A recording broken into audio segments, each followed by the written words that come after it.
नमस्कार दोस्तों, मैं कुंदन शर्मा आप सभी का स्वागत करता हूं अपने चैनल YMW फाइनेंशियल सर्विसेज पे। फ्रेंड, जैसा कि मैं अभी जो है EPF के सीरीज़ ऑफ वीडियो में लेके आ रहा हूं, तो मैंने लास्ट वीडियो में आप लोगों को बता दिया था कि अगर आपको अपने ऑर्गेनाइजेशन में अगर न्यू एम्प्लॉय को अगर ऐड करना है तो आप कैसे कर सकते हैं। तो फ्रेंड्स, आज के इस वीडियो में हम लोग देखेंगे कि अगर आपने अपने ऑर्गेनाइजेशन के EPFO रजिस्ट्रेशन में अगर एम्प्लॉय को ऐड कर दिया है तो उसके बाद जो है आप अपना EPFO का आप ECR चालान कैसे जनरेट करेंगे और EPF का रिटर्न कैसे फाइलिंग करेंगे। फ्रेंड्स, मैं इस वीडियो में आपको पूरा स्टेप बाय स्टेप आपको गाइड करने वाला हूं। और मैं आपको बता दूं कि फ्रेंड्स, मैं इस वीडियो में आपको नील रिटर्न फाइल करके नहीं बताने वाला हूं, क्योंकि नील रिटर्न का मैंने ऑलरेडी वीडियो बना रखा है। अगर आपको नील रिटर्न फाइल करना है तो उसके लिए जो है आप लोग मेरे चैनल के प्लेलिस्ट को विजिट करें, वहां पे जो है आपको मिल जाएगा कि आप अपना EPFO का नील रिटर्न कैसे फाइल कर सकें। तो फ्रेंड्स, आप लोग इस वीडियो के अंत तक बने रहें ताकि जो भी जानकारी मैं आपको इस वीडियो में देने वाला हूं उसकी नॉलेज आपको पूरी तरह से मिल सके। और फ्रेंड, चैनल पर नए हैं तो आप लोग चैनल को सब्सक्राइब करके बेल आइकन प्रेस जरूर कर लें, ताकि फ्रेंड जितने भी मेरे नए वीडियो है GST और अकाउंटिंग के रिगार्डिंग उसकी नोटिफिकेशन आपको समय पे मिलते रहे। तो चलिए दोस्तों, बिना लेट के इस वीडियो को स्टार्ट करते हैं। फ्रेंड्स, पहले जो है आपको इस पेज पे आना पड़ेगा। मैं इस पेज का लिंक जो है आप लोगों को वीडियो के डिस्क्रिप्शन बॉक्स में दे दूंगा। तो फ्रेंड्स, यहाँ पे पहले क्या करना पड़ेगा, आपका एस्टेब्लिशमेंट का यानी कि आपके ऑर्गेनाइजेशन का जो भी EPFO रजिस्ट्रेशन नंबर होगा वो आप यहाँ पे मेंशन करेंगे और यहाँ पासवर्ड फिल करेंगे। उसके बाद जो है आप इसमें लॉगिन कर लेंगे। जैसे ही आप यहाँ पे लॉगिन करेंगे तो यहाँ पे आप अपने EPFO के पोर्टल में आप लॉगिन कर लेंगे। तो फ्रेंड्स, यहाँ पे जो है आपको ECR चालान जो है आपको प्रिपेयर करना है, तो उसके लिए जो है आपको पेमेंट पे जाना पड़ेगा और यहाँ पे देख रहे हैं ECR रिटर्न फाइलिंग है, तो आपको इस पे क्लिक करना पड़ेगा। जैसे आप क्लिक कीजिएगा तब आपके पास में कुछ इस प्रकार से इंटरफेस आएगा। तो यहाँ पे देख रहे हैं ECR अपलोड है, आपको ECR अपलोड पे क्लिक करना पड़ेगा। देन उसके बाद जो है आपके पास में कुछ इस प्रकार से इंटरफेस आएगा।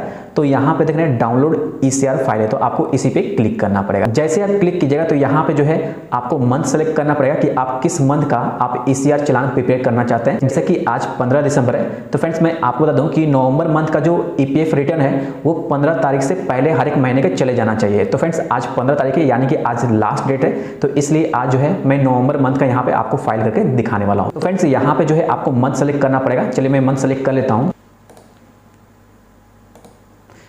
उसके बाद जो है डन करेंगे। देन उसके बाद यहाँ पे फाइल टाइप है, फाइल टाइप में जो है आपको यहाँ पे ECR आपको सेलेक्ट करना है। देन उसके बाद जो है आपको ECR फाइल डाउनलोड पे आपको क्लिक करना है।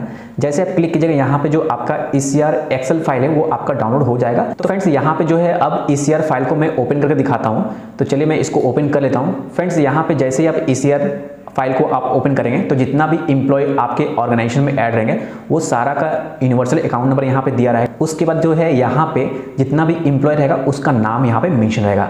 देन उसके बाद यहाँ पे देख रहे हैं ग्रोस वेजेस है, EPF वेजेस है और EPS वेजेस है, EDLI वेजेस है। फ्रेंड्स, ये जितना भी सारा आपको कॉलम दिख रहा है ये सारे कॉलम को आपको फिल करना पड़ेगा। ये आप जो है अपने सैलरी शीट से जो है आप इसको फिल कर सकते हैं। तो आप लोगों के मन में क्वेश्चन होगा कि ये आप कैसे फिल कर सकते हैं। तो फ्रेंड्स, मैं आपको पूरा फॉर्मेट जो है मैं तैयार करके आपको दिखाने वाला हूँ।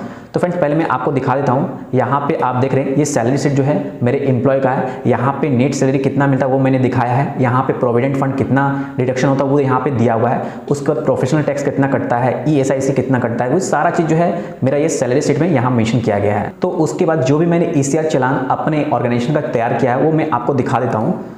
तो यहाँ पे देख सकते हैं कि जितना भी सारा एम्प्लॉय मेरे ऑर्गेनाइजेशन में वो सारे एम्प्लॉय का यहाँ पे नाम है। उसका ग्रॉस वेजेस कितना है वो मैंने यहाँ पे लिखा है। ये आपका ग्रॉस वेजेस जो है आपको सैलरी शीट से आपको मिल जाएगा, जो भी आप सैलरी शीट आप अपने एम्प्लॉय का तैयार करते हैं। तो यहाँ पे नीचे देख रहे हैं फ्रेंड्स, मैंने यहाँ पे नीचे जो है इंडिकेट करके लिख दिया है कि आपको इस कॉलम में क्या फिल करना है, इस कॉलम में क्या फिल करना है, ताकि ये आपको अच्छे तरीके से समझ में आ जाए। उसके बाद यहाँ पे देख रहे हैं EPS वेजेस, यानी फ्रेंड जो भी आपका EPF वेजेस होगा वही यहाँ पे जो है आपको EPS वेजेस में आपका आने वाला है।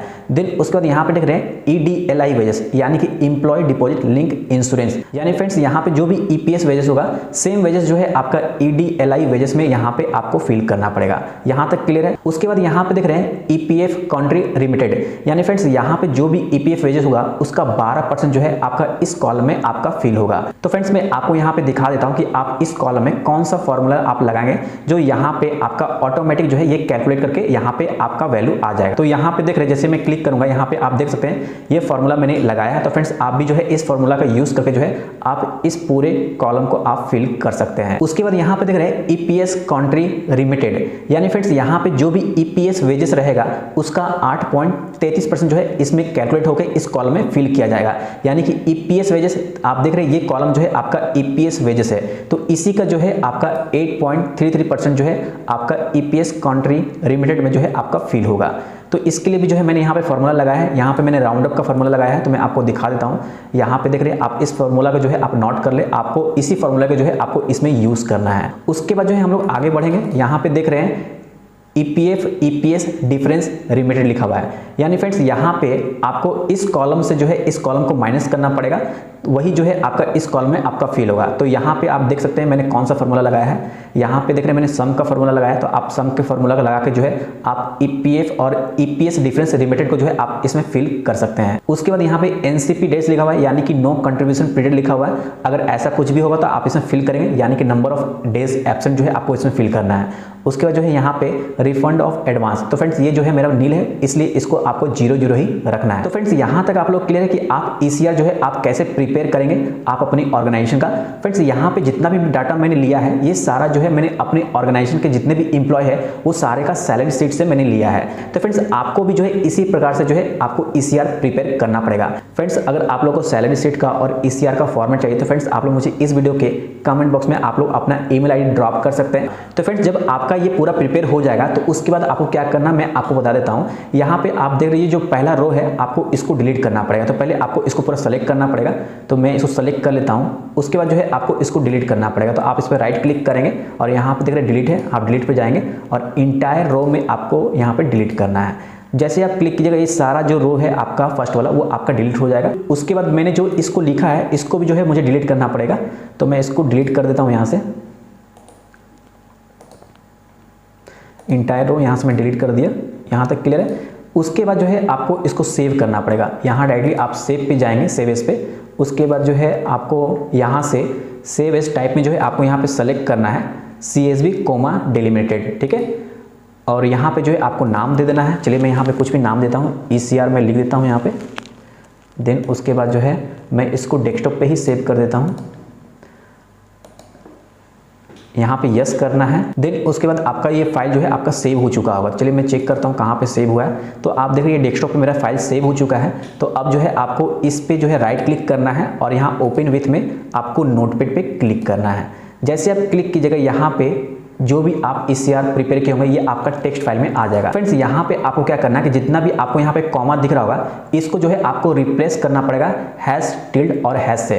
तो उसके लिए जो है आपको एडिट पे जाना पड़ेगा और यहाँ पे देख रहे रिप्लेस है, आपको रिप्लेस पे क्लिक करना पड़ेगा और यहाँ फाइंड व्हाट है आपको इसमें जो है कॉमा आपको देना है। उसके बाद यहाँ पे देख रहे हैं रिप्लेस विथ, तो यहाँ पे जो है आपको हैश देना है, उसके बाद टिल्ड देना है और हैश देना है।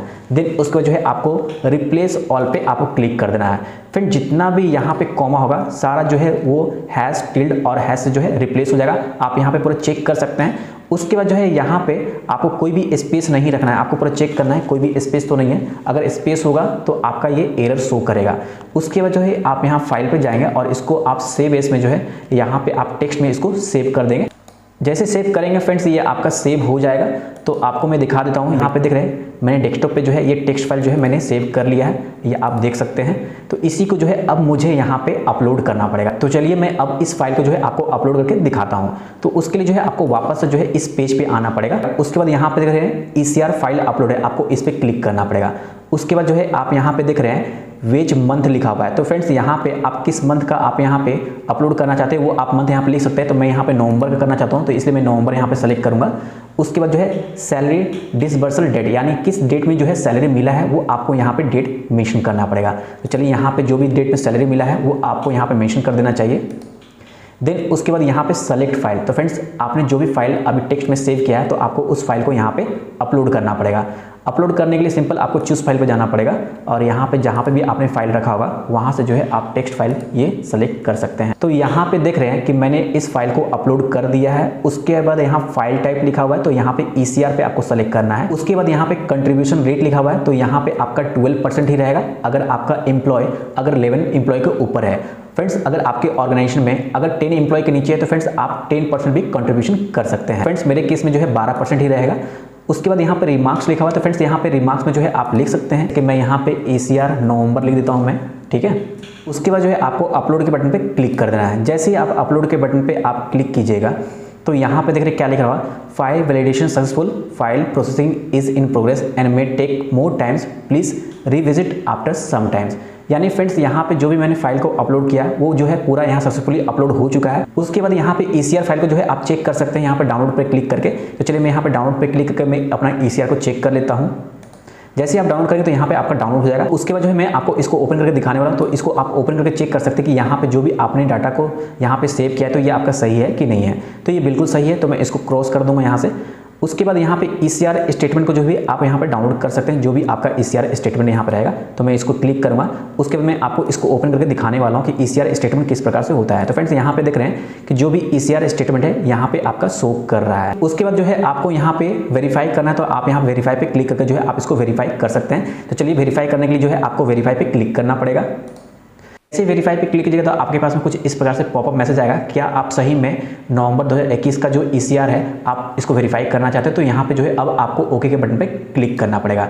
जैसे ही आप ओके के बटन पे क्लिक कीजिएगा तो यहाँ पे देख रहे हैं कि ECR वेरीफाइड सक्सेसफुली, यानी कि जो भी आपका ECR जो आपने बनाया था वो सक्सेसफुली वेरीफाई हो चुका है और यहाँ पे TRRN नंबर जो है यहाँ पे आपको दे दिया गया है। अब जो है यहाँ पे आपको क्या करना पड़ेगा, चलान प्रिपेयर करना पड़ेगा। तो उसके लिए जो है आपको नीचे आना पड़ेगा।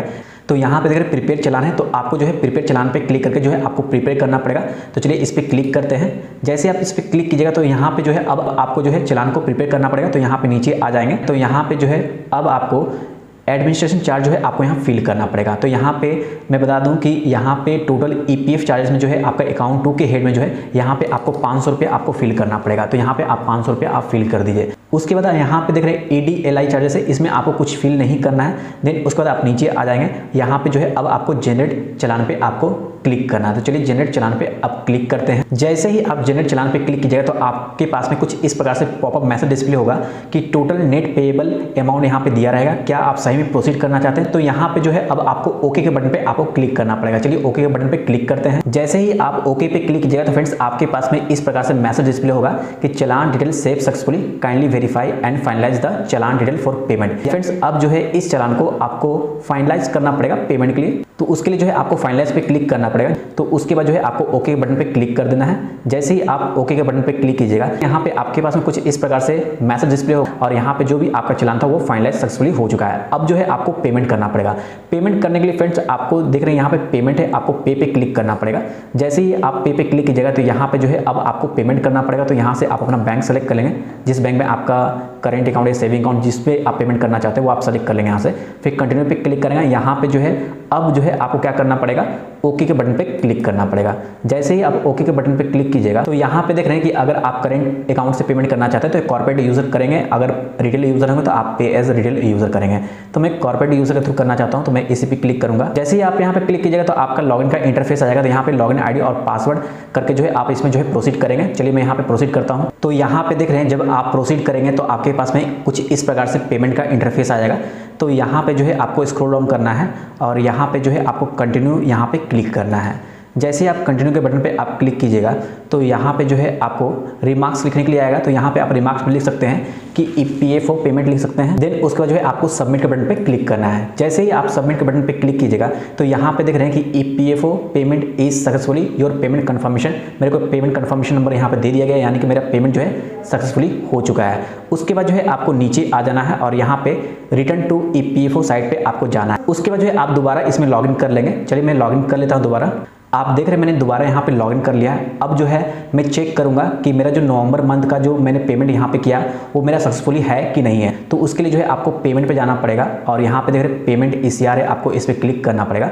और यहाँ पे आप देख सकते हैं फ्रेंड्स, यहाँ पे मैंने नवंबर मंथ का जो अभी फाइल किया था, आज 15 दिसंबर है, आज ही के दिन मैंने फाइल किया था। यहाँ पे स्टेटस जो है पेमेंट कन्फर्मेशन लिखा हुआ है और यहाँ पे CRN नंबर यहाँ पे जनरेट हो चुका है। टोटल अमाउंट यहाँ पे दिया हुआ है। चलान का रिसिप्ट है, आप यहाँ पे चलान का रिसिप्ट आप इसे डाउनलोड कर सकते हैं। उसके बाद यहाँ पेमेंट रिसिप्ट है, आप पेमेंट रिसिप्ट भी यहाँ से डाउनलोड कर सकते हैं। देन उसके बाद अगर आपको ECR चालान को चेक करना है तो आप यहाँ पे क्लिक करके आप चेक कर सकते हैं कि आपका ECR जो चालान है वो किस प्रकार से यहाँ पे आपको दिखने वाला है। तो फ्रेंड्स यहाँ पे देख रहे हैं कि ये मेरा ECR चालान है और यहाँ पे पेमेंट रिसीव है, ये मेरा पेमेंट रिसीव है जो भी मैंने पेमेंट किया है। तो फ्रेंड्स मैं आपको बता दूं कि अगर आपके भी ऑर्गेनाइजेशन में अगर एम्प्लॉय काम कर रहे हैं और उसका कंट्रीब्यूशन जो है आप प्रोवाइड कर रहे हैं, तो आप इसी प्रकार से आप ECR चालान आप जनरेट करके आप जो है अपना EPFO का आप रिटर्न फाइल कर सकते हैं। फ्रेंड्स मैं आशा करता हूं कि यहाँ पे आपको पूरा जानकारी मिल गया होगा।